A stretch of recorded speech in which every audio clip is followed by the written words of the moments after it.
She's nothing but a burden I deserve to be paid back in full. My father says steady as a hammer strike. The gallery goes quiet. Papers whisper. The heating unit hums. I slide a thick file to the clerk. Color tabs. Rubber band. Judge Paula Denning flips the cover, pauses, just a beat, like a hinge catching. Opposing counsel is on his feet, chair skidding. Objection. Your Honor. Dad goes pale. I grip the rail so my hands won't show it. The oak is nicked and cool. Captain Rachel Whitaker, United States Marine Corps, I say when the judge looks up. Bailiff Ron watches the bench like a man watching weather. He'd said ma'am at the metal detector and meant it. Objection overruled, Judge Denning says, without looking at counsel. We'll proceed. The courthouse smells like wax and paper. Somewhere a child whispers, "It's a Tuesday in Chillicothe, Ohio." Quiet. Regular. Except for those words, burden paid back, still hanging in the air. I hadn't planned to wear my uniform. I don't like mixing service with family business. But a stop at the veterans' office ran long, and there wasn't time to change before meeting my attorney. Linda Park tapped the tabs with a pen and said, "Short answers, no speeches. Let the paper talk. Judges like math." Hank from the VFW met me on the sidewalk. "Paper beats jawin'," he said, squeezing my shoulder. "Point to the line that matters." A month ago, a certified letter slid into my P.O. box. My father's name was in the return corner. Inside, a small claims complaint for back rent and household expenses, months listed like someone guessed. The total could buy one of the trucks on my brother's lot. I sat in my Jeep and read it until the heat climbed my neck, then slower the way we read a frag order. What's known? What's the task? What's the route? I called Linda because Helen from church used her for a probate. Linda answered on the second ring. By supper, she'd given me a list. Bank statements, allotments, tax receipts. "Bring proof," she said. "Feelings don't scan." Now, the judge nods at me. "Ms. Whitaker, tell me in plain terms what this file is." "Receipts, Your Honor," I say. "Money I sent home and what it paid." The room shifts a little. People understand receipts. Mr. Feld leans forward. "Your Honor, we object to any narrative." "You'll have your turn," the judge says. "Ms. Whitaker, start at the beginning that matters." "The beginning that matters is when my mother got sick," I say. "I was at Camp Lejeune. I set up an allotment into my parents' joint account to help with the house and taxes. When hospice came, I increased it. I have dates and amounts." "Feld. And you lived at home during those years?" "On leave sometimes. Mostly I was gone. When I was here, I paid my way. I sent money because they needed it." "So gifts," he says. "Support," I say. "Call it what you want." A laugh tries to start and dies in the back row. I don't turn. This town is small. Folks come to court like they go to church to see how stories end. My father stares at the table. His hands lie open, nails scrubbed clean. He never did that for birthdays. The thought flashes, and I let it pass. Page 2 is a summary, I say. Tabs match months.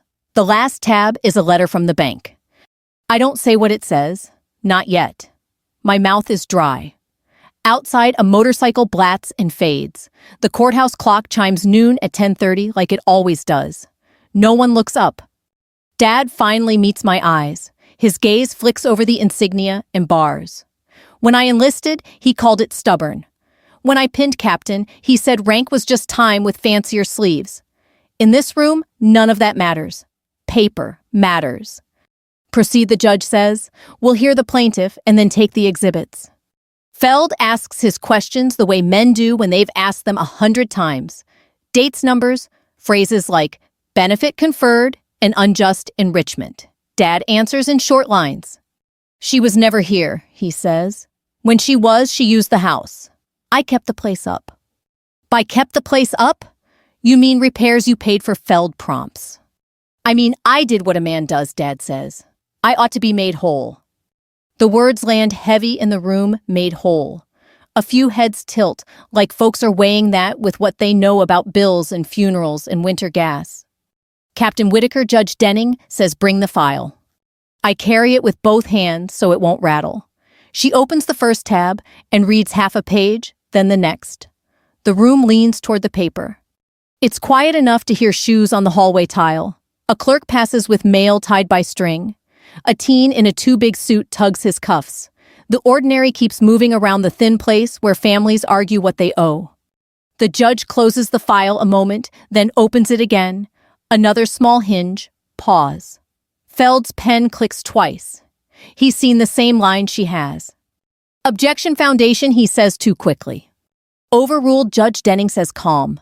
We'll reach foundation when we reach it. Dad's jaw works. He looks at the packet like it might bite. I think about logistics because that's my job move. What must move no more. I didn't come to deliver a speech. I came to set facts in a row and let them stand without me.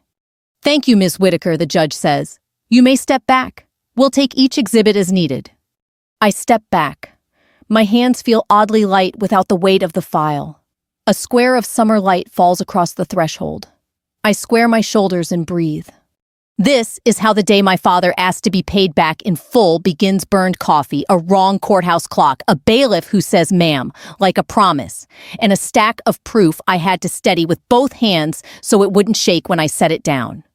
When folks ask where I'm from, I say Ross County and let them picture beans in a flat field, a chipped water tower, 2 lights. Chillicothe sits between the hills and the Scioto, where folks know who bought the old Miller place and which church wins the potluck. It's a town that raises you soft and stubborn at once. My mother, Mary, worked nights at the nursing home. She carried lemon drops and a bill calendar with due dates in red. My father, Earl, hung drywall until his shoulders rounded and his hands turned to sandpaper. My brother, Kyle, came 3 years ahead, Daddy's helper, Daddy's pickup shadow. By 8, he could talk to men at the feed store without paying for a soda. We grew up on Maple Ridge Road in a 1-story ranch with gutters that sang in rain. The garage was clean, the garden overdid tomatoes. Dad kept receipts in a coffee can and pride in his voice. In our house, favors weren't free, they were tallied. When Kyle wanted a BMX bike, he got it on credit, which meant weekend chores, and Dad's hand on his shoulder like ballast. When I asked for softball cleats, Dad handed me Mom's gardening gloves. Work first, once later. Mom squeezed my fingers and slipped a 10 into my pocket. You're not a want, she whispered. You're a person. Summers were county fair church fans and WLW static in the truck. Old guys in ball caps taught me cribbage and how to watch a man's eyes when he's bluffing. Hank Delaney called me kiddo and said the Marines straighten your spine. By senior year, I could pack a trunk tight and read a room. A recruiter's flyer on a cafeteria table looked like a dare. Dad picked it up like it might stain. Military's a man's play, he said. Men lift, women tend. Mom said men forget who changed their diapers and told me to do what I'd do and be done explaining it. I signed. Paris Island turned blisters into calluses and taught me to speak when the room needed it and not before. Logistics fit. My head likes tidy lists and things that arrive where they're supposed to. Letters from home brought recipes and who married who. When I made Corporal, Mom drew stars around my name. When I pinned Captain, Dad sent a card. Time served is one way to get promoted. Kyle called to say he was proud and then asked if I could get him a surplus Humvee for his lot. It doesn't work like that, I said. Everything here is accounted for. Between trainings and deployments, Mom's voice thinned on the phone. It's just a spell, she said. The spell turned into appointments. I set up an allotment into their joint account house note heat taxes. It felt like any pallet I push once it's rolling, keep it steady so it won't tip. Back home, we set Mom by the south window where late sun warmed the old Afghan. An oxygen concentrator hushed and sighed. Church ladies brought casseroles labeled in Sharpie. I used leave to change bulbs, haul trash, and pay the county tax at a window where the clerk knows your mascot. Dad stood in the doorway counting weeks between visitors and bills. Meters running, he'd say, as if life were a taxi we were holding up. When I tried to hand Mom a check, she'd say, "We're square," and pat my wrist. I slid it into the coffee can, anyway. For winter, I'd say. She'd look at Dad's back and nod. In those last months, we moved more money than I thought we ever would. Some was mine. Some was a line at the credit union Dad called "tide me over money." He didn't like reading fine print. The funeral was a Thursday. Hank and the VFW set flags along the church drive. Pastor Ruth read the part about seasons.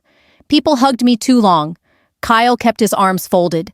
Afterward, we ate ham sandwiches on buttered white bread.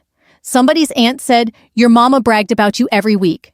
Dad sat in the corner tapping a pen against a legal pad nobody gave him. The quiet after hummed with appliances and air. I cleared drawers, hospital bracelets, pill guides, triplicate instruction sheets. I kept the allotment going because stopping felt like leaving a post. When I came home on a weekend pass, Dad started using words like room and board. At first it sounded like a joke, then it didn't. Kyle tried peacemaking. He's old school, he'd say. He talks like that, but he doesn't mean it. Then he'd ask if I had a line on a surplus generator. With Kyle, it was never mean, just convenient. One Saturday, I took Dad to Waffle House. We sat at the counter so he could watch his eggs on the steel. The waitress called him Han. He told her she was too young to wear a wedding ring. She rolled her eyes at me and smiled because that's what you do. Dad tested the coffee and set it down. "People ought to pay their way," he said to his plate. "I always have." I let the hiss of hash browns answer him. Spring came ragged. I mowed between trainings because grass obeys a straight line if you ask it right. The mailbox was circulars, seed catalogs, county fair dates. A pink envelope showed up with perfume ghosting the paper Darla. Her name arrived over meatloaf one night, as if it had always been there. "She's a friend," Dad said, chewing like the subject had an off switch. I rinsed my plate and set it in the rack. The faucet squeaked. The house kept small scores. I kept proof because logistics says proof is memory written down. Receipts in a folder, tax stamps in order, a list inside the pantry of when filters were changed. It wasn't about leverage then. It was about keeping a house from slipping. I didn't know about the locks yet. I didn't know which words of his were jokes and which were invoices. I only knew that each time I turned south toward base with the sun low and the radio lower, the house in my rear view looked more like a ledger we hadn't balanced. I came home on a Friday with 2 garbage bags of uniforms to wash and a head full of lists. Sun lay flat on Maple Ridge and the peonies had blown out pink confetti in the grass. I still had the spare key in my wallet, Mom's key with the little enamel cardinal. It fit the way it always had, but the lock turned nothing. Deadbolt. I tried again and felt the shrug of metal against metal. I rang the bell. The sound trailed into the house I could smell, but not enter lemon cleaner old coffee. Footsteps. The door opened a cracked chain on. Dad's eye in the gap like a peephole painting. "You changed the locks," I said. "House needs securing," he said. "People come and go." "I'm people," I said, and heard how small it sounded. He shut the door, slid the chain, opened it full. Adult kids pay rent like everybody else.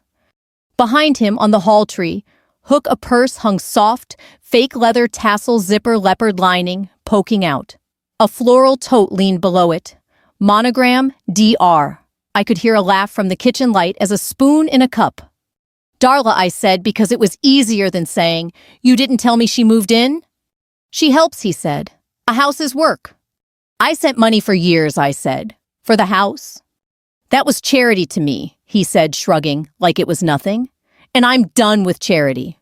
He stepped back like a landlord making a point. I wasn't in uniform. I'd stopped at the VFW for Hank's hug and a styrofoam cup of coffee, then driven over in jeans and a camp t-shirt. It's funny how clothes change what men hear. I stood on the mat and looked at the scuffed threshold where Mom used to tape a paper heart every Valentine's Day. "Can I come in?" I asked. "Depends," he said. "How long you staying? How much you plan to contribute?" Darla came around the corner with 2 mugs. She was younger than him, by a good 15, with hair the color of store-bought wheat. She carried herself like somebody who had decided on happy and would insist on it. "Hi, Ray," she sang. "I was just saying we ought to replace the cabinet fronts. They're dated." "They were Mom's," I said. "Well, sure," she said, smile settling a notch.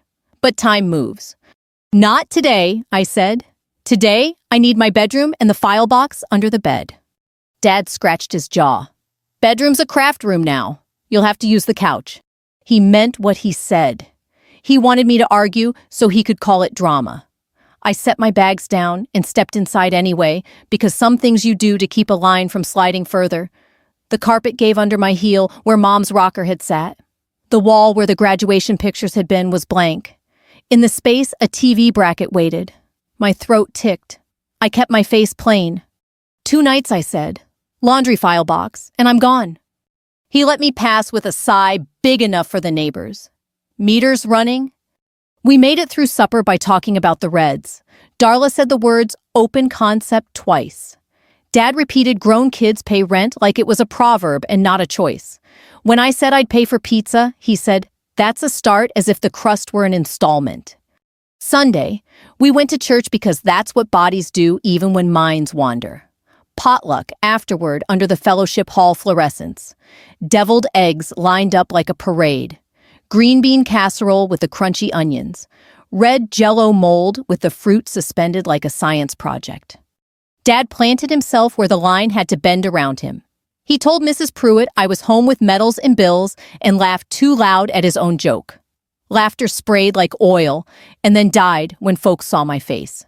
Hank squeezed my elbow and said, don't take the bait. Pastor Ruth's mouth went flat. Kyle arrived late in a shirt with his truck lot logo and kissed the air near Darla's temple. Old man's just old school, he whispered to me, loading his plate like a backhoe. He mouths off. He doesn't mean it. Tell him that I said. He hears me less than he hears you, Kyle said, which was a kind lie. I drove back to the house before the nap hour because paper behaves better when the house is quiet. The kitchen drawer on the left had always been the junk drawer tape, blunt scissors, bread ties, rubber bands that had gone to dust. I pulled it, and the weight of unopened mail slid into my hands. The first envelope was the county treasurer, 2 notices stuck together with humidity edges furred. The second was the credit union bold, black, past due notice. Then another notice, of intent to accelerate. My stomach did a small, slow roll like a truck easing into a ditch. The dates marched older, newer, oldest again like time had been shuffled. Looking for something. Darla leaned on the doorway like a TV ad neighbor. Receipts, I said. She waved a square of paint samples like flags. We're going warm neutrals. Resale. Resale, I said. Her smile blinked. You know eventually. It's smart to think ahead. In the den, Dad had his legal pad out, columns drawn with a ruler. He wrote numbers and underlined them twice. Figure your share for last Christmas, he said without looking up. You used the heat. I was here 3 days, I said. I paid the gas bill that month. He tapped the pad with his finger. That was a gift. Different ledger. Is there a ledger with the mortgage in it? I asked. He closed the pad as if stopping a mouth. You don't talk to me like I'm a deadbeat. I talk to you like I paid the treasurer while you were measuring cabinet doors, I said. The words came quiet. I watched them land. The county wants its money. So does the credit union. He stood. Girl, you don't know what a man carries when the house is on his back. I carried part of it, I said. You just didn't see because your head was down. He pushed past me to the sink, clattered a glass into the basin like punctuation. Darla came in with her paint chips and set them under the faucet spray, and nobody laughed. That night, I slept on the couch with a quilt that smelled like Tide and something of my mother's drawer lavender maybe, or just the idea of lavender. The living room clock thunked the hour like a patient man. I lay there thinking how a house can feel smaller when you're told you don't belong in it. Monday, I found my file box under the bed in the craft room, wedged between a Cricut and a crate of faux succulents. Inside were LES printouts, the allotment confirmations bank statements with my name and their routing number copies of canceled checks for property taxes with the treasurer's stamp. I put everything on the kitchen table and made piles like I was staging a convoy, what came in, where it went, who signed. Dad came in, stopped, and breathed through his nose. Gonna nickel and dime your old man, he said. I'm going to count, I said. Counting isn't cruelty, it's clarity. You Marines, he said, half sneer, half pride he couldn't quite cover. Always tallying. It keeps people honest, I said, including me. He stared. He was good at staring. When he ran out, he said, fine. You want a number? I'll give you a number. 3 days later, A certified letter sat in my P.O. box, green card stapled to the back. The clerk slid it under the glass and said, "Sign here." The complaint was typed neat. Plaintiff Earl Whitaker. Defendant Rachel Whitaker. Cause back rent, household expenses, benefits received. Sums in a tidy line that added together could buy one of Kyle's trucks with a dented fender and a runs good sign. I read it in the parking lot while a guy in coveralls overfilled his soda and whistled, "Boot scootin' boogie." The paper shook in my hands and I set it on my thigh until it stopped. "I called Kyle. He filed on me," I said. "Small claims ain't the end of the world," he said. He's puffing. "It's a lawsuit," I said. "He'll cool down," Kyle said. "Let me talk to him." "Talk is cheap," I said and heard Hank in my mouth. I called Linda Park because Helen from church had said she was straight. Linda listened until my breath slowed, then said, "Bring what proves what. Bank statements, allotments, taxes paid. Don't worry about speeches. Judges like paper." Late that night, I opened the junk drawer again and found a folded paper towel with 4 property tax stubs tucked inside like communion wafers. One had my handwriting, one had Mom's too, had no payment mark at all. I set them in a line. I don't pray out loud much, but I did then one clean sentence. Let me do this without meanness. Outside, cicadas worked their steady job. In the dark of the kitchen, the piles of paper looked like small, obedient cities. Locks, ledgers, excuses. I decided to count every piece until the story added up, whether anyone liked the sum or not. The Ross County Veterans Service office sits in a strip mall between a nail place and a tax prep. Fluorescent lights buzz. A laminated flag chart curling at the corner lists campaigns by year. Denise at the front desk has church lady hair and a stamp pad that leaves purple moons on forms. "You bring a thumb drive?" she asks. I brought the world, I say, lifting my backpack onto the counter. We print my Ellie's history and the allotment confirmations, highlighted lines where money peeled off each month and went home. Denise feeds paper like a dealer. The copier warms the room with its small motor heat. A man in a ball cap waits for a ride to a VA appointment and tells me about the time his unit lost a generator and found it behind the chow tent. We all laugh the way you do when the punchline is just, "Of course." At the VFW, Hank slides me a styrofoam cup and a yellow legal pad. "Paper beats John," he says again. "Make a list like you're loading a truck." I write headers, allotments, taxes, house note, then subheads, dates, amounts, proof. Hank adds names. People remember stories. Judges remember names. Linda Park meets me at her office on Paint Street, where diplomas hang straight and a fern minds its business. She reads while I sit quiet. Her glasses move up a notch when she hits the allotment totals. "Okay," she says. "This is good. Judges like math." She explains what I already feel. His complaint is a story without columns. Yours has columns. She taps the arrears letter from the credit union. This one is trouble if it's ignored. "I won't ignore it," I say. Linda asks permission to call the credit union. She uses a gentle voice I've heard chaplains use, steady and respectful. She asks for Cheryl in mortgage servicing. She holds. She smiles at the hold music like it's an old friend who never learned to sing. "Cheryl," she says, "I'm calling about loan number." Her pen moves. My client is not the borrower. She's the borrower's daughter, and she's been paying property taxes. "She received your arrears notice." Pause. "I understand. We're not asking for confidential information." Pause. "I'm asking about policy options in general terms for delinquent notes." After the call, she leans back. "They'll talk if you come in with the letter and an ID. No promises. But small credit unions sometimes sell delinquent notes to clear their books. It's rare for an individual not illegal." "I don't want to humiliate him," I say. "We're not playing theater," she says. "We're putting the house on a footing that doesn't lie. Remember, you're not buying a house. You'd be buying the IOU tied to it. That gives you rights and responsibilities. No cowboy stuff." It turns out Cheryl is the kind of woman who keeps tissues by the stapler and knows every teller by their kid's name. She walks me through their numbers quietly, sticking to what the letter already told me. "We do sometimes assign mortgages," she says, "usually to another institution. but we can assign to a person if our counsel clears it and you pay the unpaid principal, late fees, and a transfer fee. How much is the transfer, I ask. 200, she says, almost apologizing, plus recording costs. Linda nods like she expected that. She doesn't look at me, which I'm grateful for. It gives me room to do the math in my head, where no one can see me rearranging months. I have savings from deployment that I never touched because it felt like touching a fence. I can live lean a long time. Marines learn to make coffee stretch.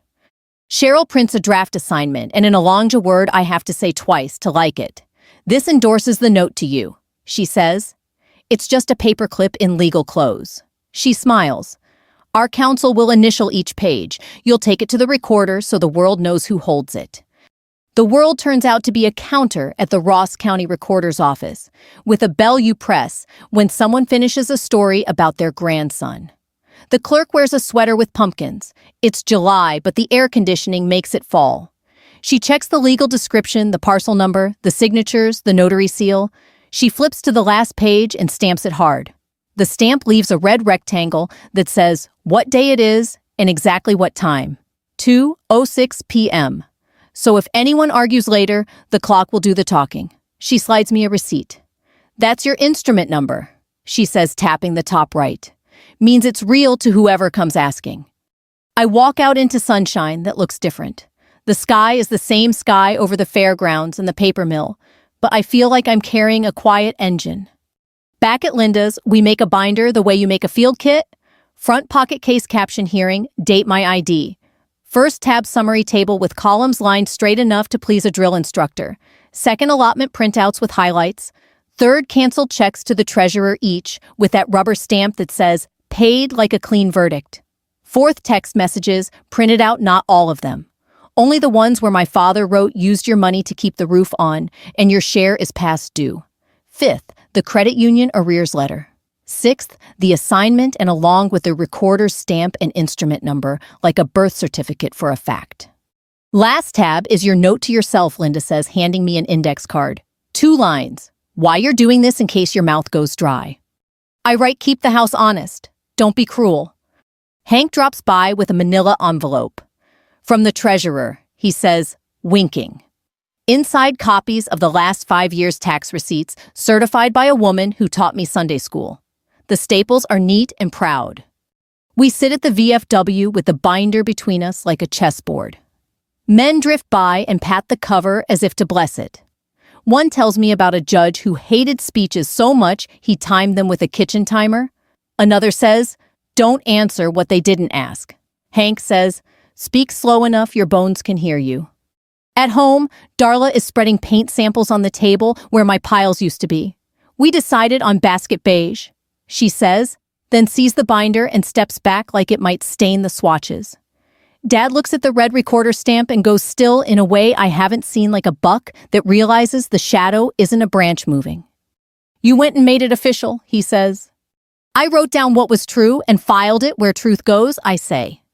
He flips a page with one finger. His nail is clean, the cuticle torn. So now you think you own me. I don't own anything, I say. I hold a promise that you made to a bank that comes with duties. One of them is not lying about who paid what. He shuts the binder like a mouth. Court will see what kind of daughter sues her father. I didn't sue you, I say. You sued me. I brought receipts. He leaves the room like a man leaving a party he wasn't invited to. Darla gathers her swatches and stacked apologies. When the house is quiet, I open the binder again and run my hand over the red stamp.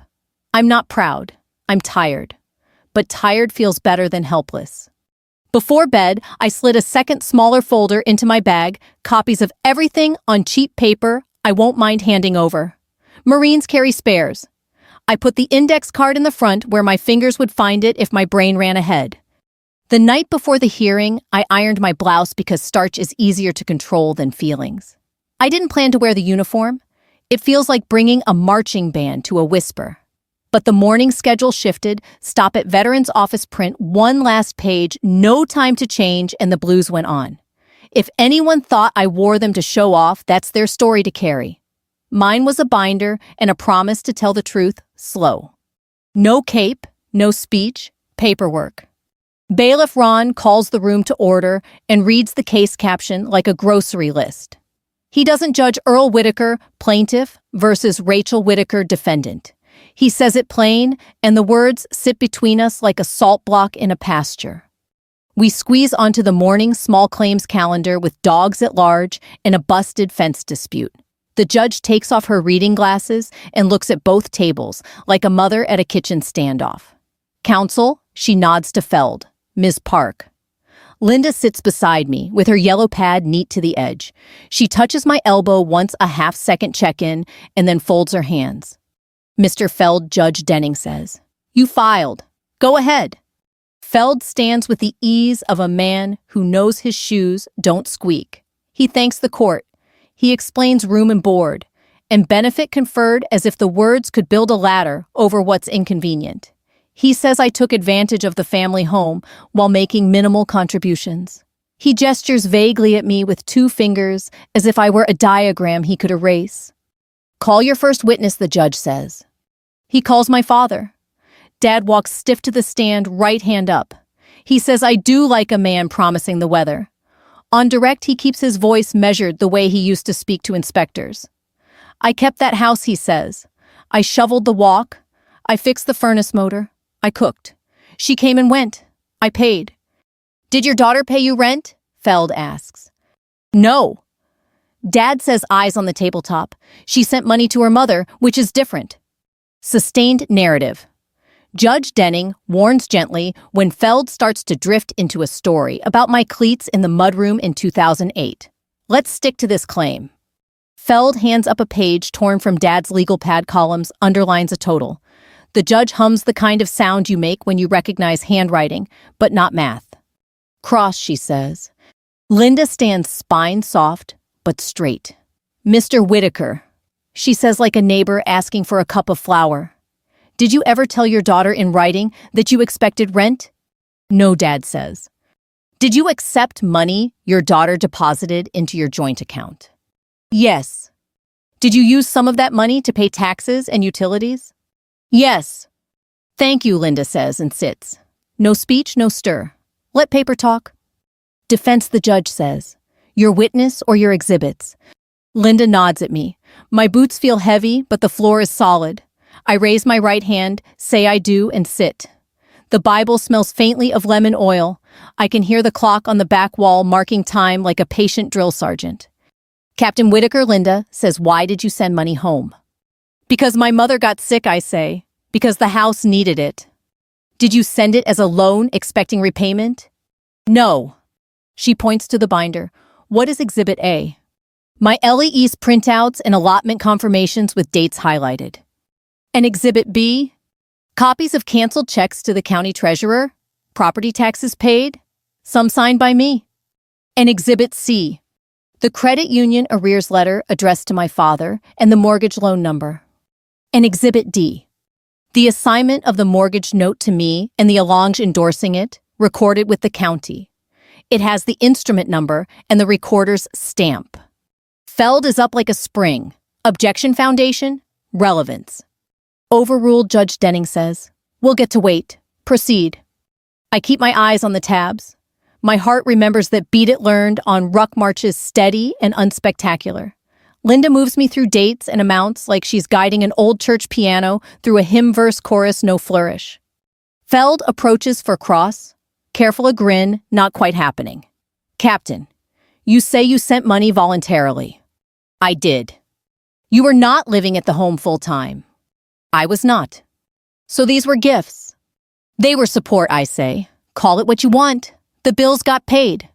He nods at the judge as if to say, see. And this assignment, he says, holding up the stamped page with 2 fingers like a fish he wished were bigger. You arranged this recently after my client filed, correct? Yes.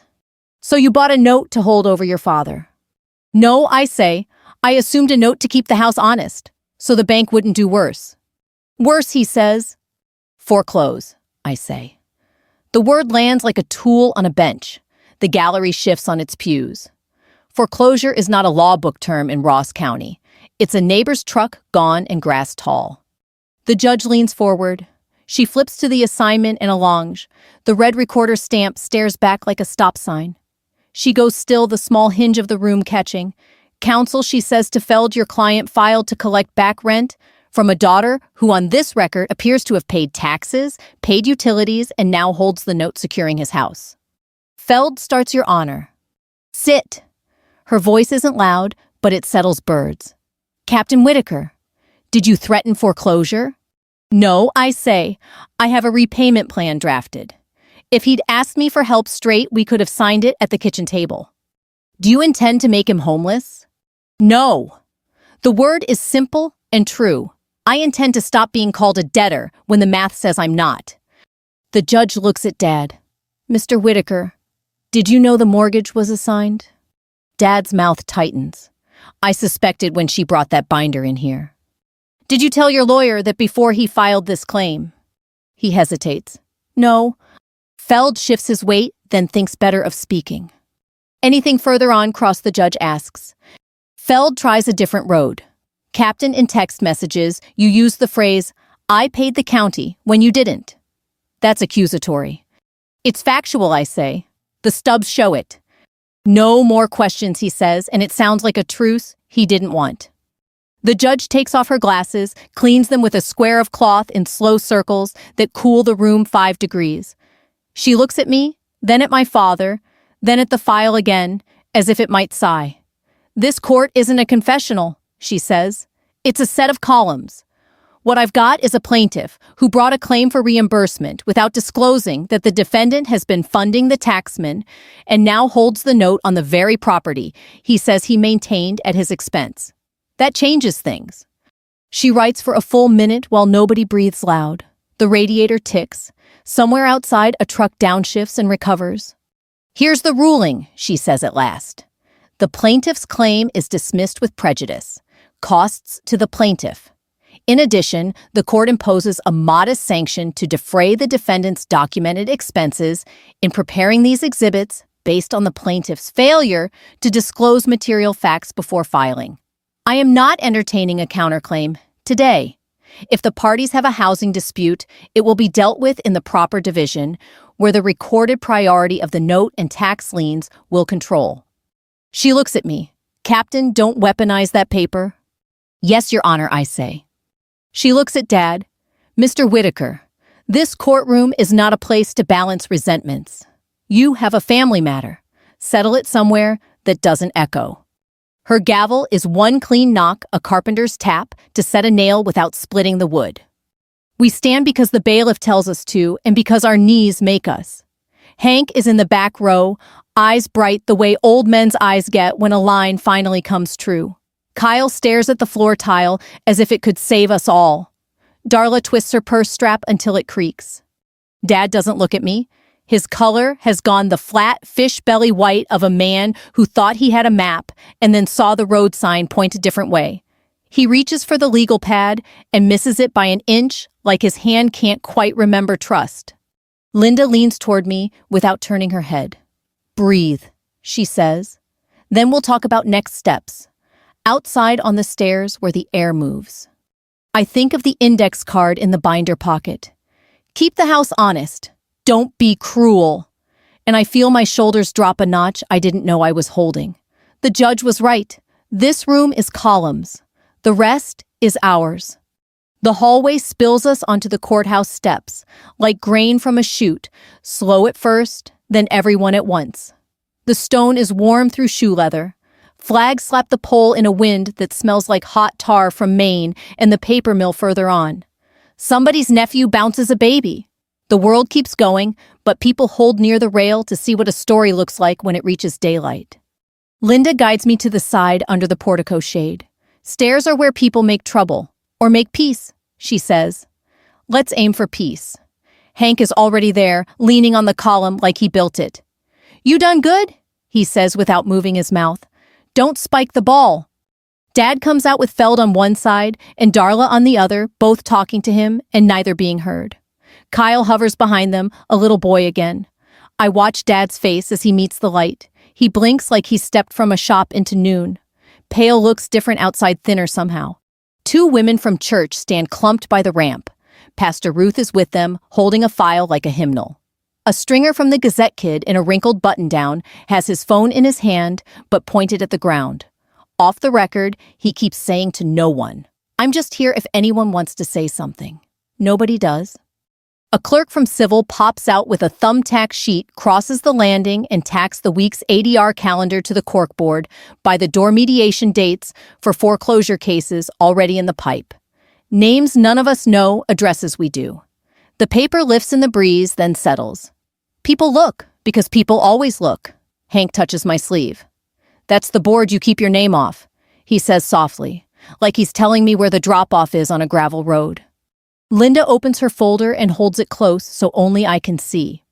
"Here's what we came prepared with," she says. The top page is one sheet 12-point font, no throat clearing, forbearance and repayment agreement.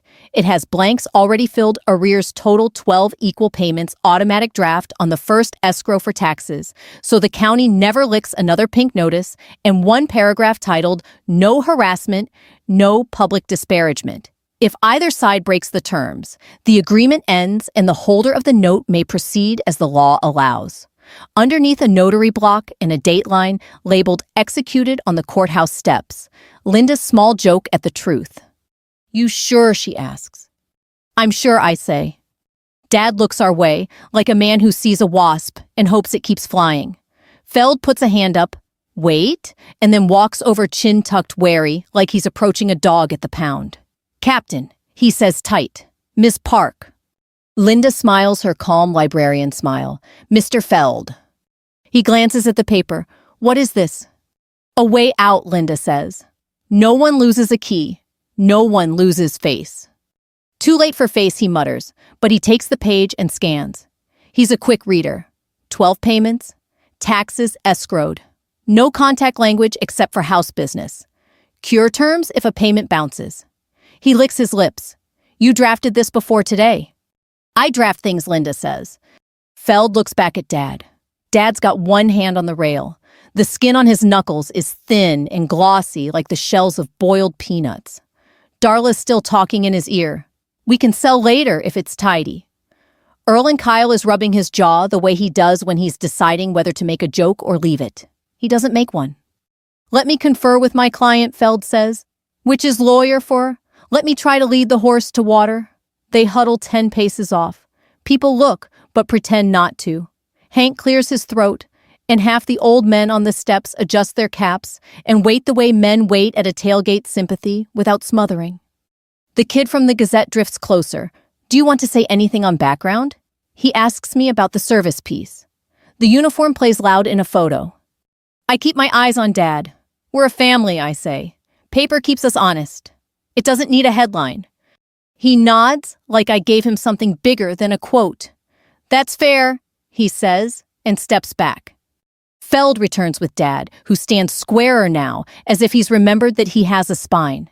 It hurts a little to see, and helps a little too, both things at once.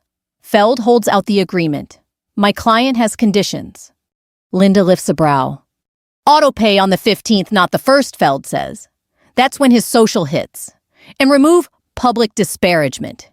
He's a plain-spoken man. He'll forget. Keep the 15th, Linda says. But the no disparagement stays. He can forget to say something mean, or he can write it on a piece of paper at home and not bring it to church." A laugh gets out from the back. Pastor Ruth coughs it into her hand. Dad speaks for himself. "I'm not signing a gag order," he says. "It's a manners order," Hank says, not unkind. "Most of us signed it with our mothers when we were 6. I look at Dad. In the light, I can see grizzle in his whiskers. He missed with the razor. "I'm not trying to take your dignity," I say. "I'm trying to stop being the town story you tell when you're mad." He looks at the board with the mediation dates. He knows 3 names. We all do. You don't talk about them in line at Kroger, because it doesn't help. He looks back at me and exhales through his nose. "You'll flip this on me if I screw up." "No," I say. "The bank would have. I'm giving you a plan. Silence is a tool if you don't fear it. We let it work." "All right," he says at last. The word sanded down. 15th. No running me down, no running her down, unless the sump pump fails, and then I'm cussing at the pump, not at her. He tries a smile. It breaks, then stays. We'll need a notary. Feld says practical again, now that a road has appeared. Denise, at Veterans, can stamp it, Hank offers. Or the recorder has a woman with a pineapple on her desk. She'll swear you in between folks registering deeds. We'll use the recorder, Linda says, since that's where this started to be real. We move as a group like a funeral or a wedding, not talking much because the shoes on tile sound says enough. The notary is the pineapple lady. She checks IDs like a bouncer, neat and firm. Dad's hands tremble when he signs. He laughs it off low blood sugar, and no one argues with the alibi. My pen makes a dry whisper on the paper. Linda stamps the notary stamps. The ink blooms its small cold blue. Back outside, Hank takes the extra copies and holds them level, reverent as hymnals. Darla looks relieved, and then a little disappointed, like drama was a balloon she'd hoped to keep bobbing. Kyle sticks out his hand to me, then turns it into a clumsy hug. He whispers, "You saved his hide, and then you saved mine too, because the lot sits on a line of credit Dad sometimes borrowed to float." The Gazette kid lifts his phone chest high and asks, "Just a name and a line for the record. Folks like a quote with their coffee." I look at Dad. He looks at the ground. I shake my head. "Tell them the house has a plan," I say. "Tell them we signed it where the light was good." Pastor Ruth starts the murmur that ends communities' wars. Well now, it spreads small and human. Men drift. The baby yawns. The board by the door lifts in the wind and settles flat again. The day leans back toward regular. Dad clears his throat. "Ray," he says, like he's not sure he gets to use my name. You write down the first payment and I'll bring it to the credit union. I don't do computers." "I'll set it up," I say. "You just don't miss." He nods a carpenter's nod when the level bubble sits dead center. He takes off his cap. His scalp is pale where the sun never finds it. "I'm going to tell folks we worked it out." "Good," I say. "Tell them the truth." He puts the cap back on and walks down the steps, slow Darla matching his shorter stride. Kyle lingers, then goes with them, hands in his pockets, shoulders up, like maybe weather's coming and maybe it's not. Hank squeezes my shoulder. "You kept your promise to your card," he says. "You didn't get cruel." "I got tired," I say. "Tired works," he says. "Tired people build fences that don't lean." Linda checks her watch. "I'll file the memorandum with the court so there's a paper trail," she says. "That way, if anyone forgets, the clerk will remember for them." The flags snap. The sun warms the stone. For a second, I feel the smallest thing, not triumph, not even relief, just the absence of tilt. The house isn't fixed, neither are we. But the ledger has rows again, and the town saw us set them straight. By the 15th of the month, the bank took what it was owed and didn't make it hurt. Cheryl at the credit union set up auto pay, while Dad watched her hands move, admiring the neatness like it was carpentry. He signed where she pointed. She gave him a printout he folded and refolded until the crease turned white. "First one's the worst," she told him. "After that, it's a habit." He nodded, cap in his lap. "I'm good at habits." The no disparagement paragraph did half the work I'd hoped and twice the work I hadn't. Dad still talked loud, but he paused before using my name in a punchline. At church, he stuck to the weather and what the Reds needed from their bullpen. When people asked how we were, he said, "We got a plan," which is the nicest way to tell a story's middle. Darla learned the sound of the sump pump and stopped calling me when it ran. She still said open concept sometimes, but softer, like an inside joke they had with themselves. Kyle sent me a picture of the first payment receipt with a thumbs-up emoji, and then a picture of a used Silverado. He'd finally moved off the lot. "We're all keeping our lanes," he wrote.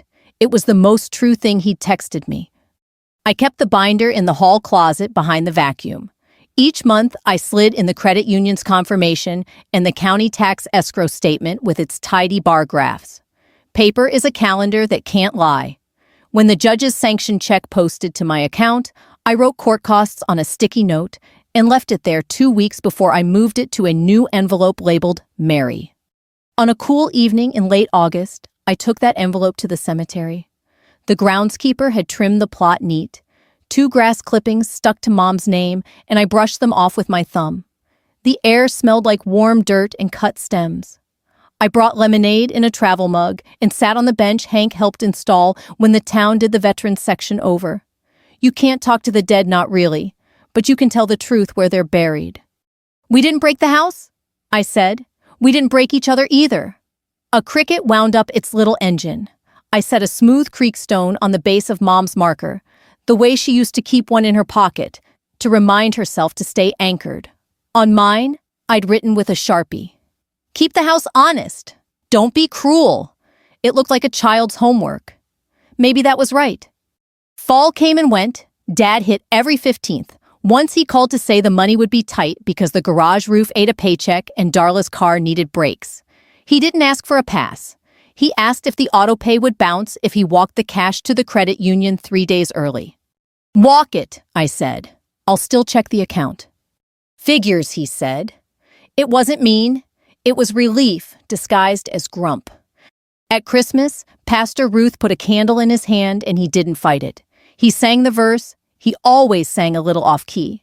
After service, he stood by the coffee urn and told a man with a new baby, "Hold 'em while they're small. You can't rent that back later." The man laughed because it sounded like a joke. I watched Dad's face. He meant it. I saw the first real truce in February when Darla posted on the church Facebook about the Mary Whitaker Nursing Scholarship coming together a $1,500 award for a local CNA or aide going back to school. She tagged me without asking. It was awkward and kind at once, like a pie left on a porch. We funded it with the court sanction, the small interest Dad's payments picked up sitting in a separate account, and a chunk from my deployment savings I'd been holding like a breath.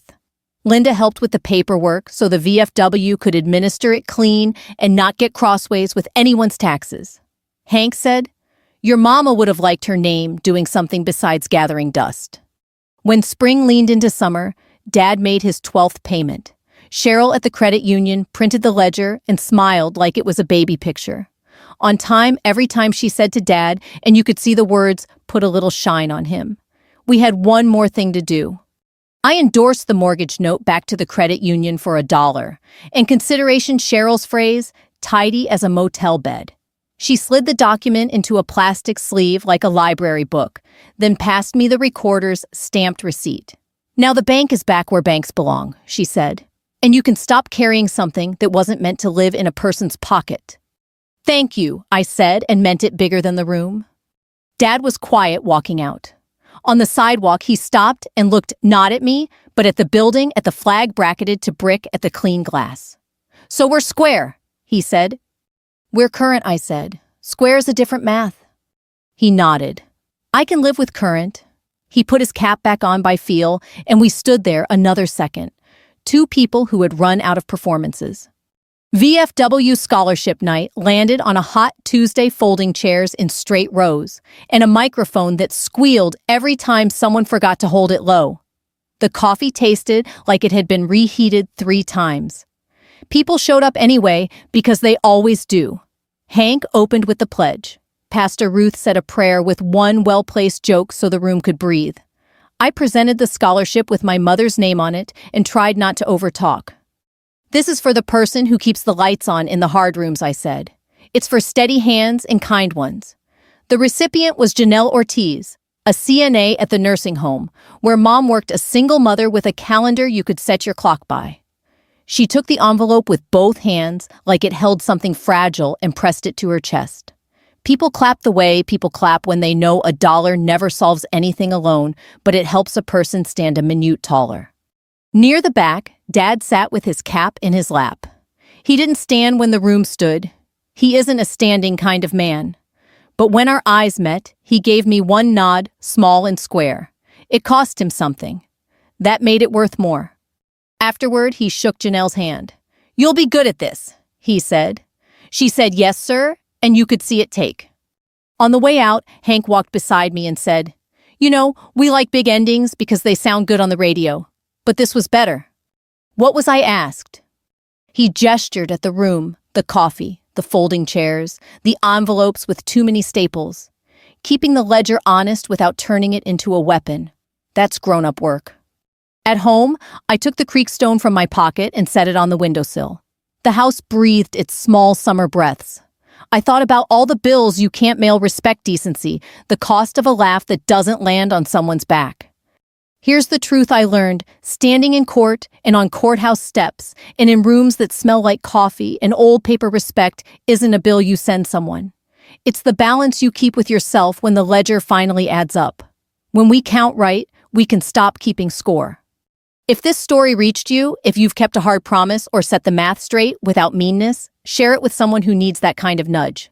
And if you want more quiet, true stories about everyday Americans holding the line, subscribe and stick around.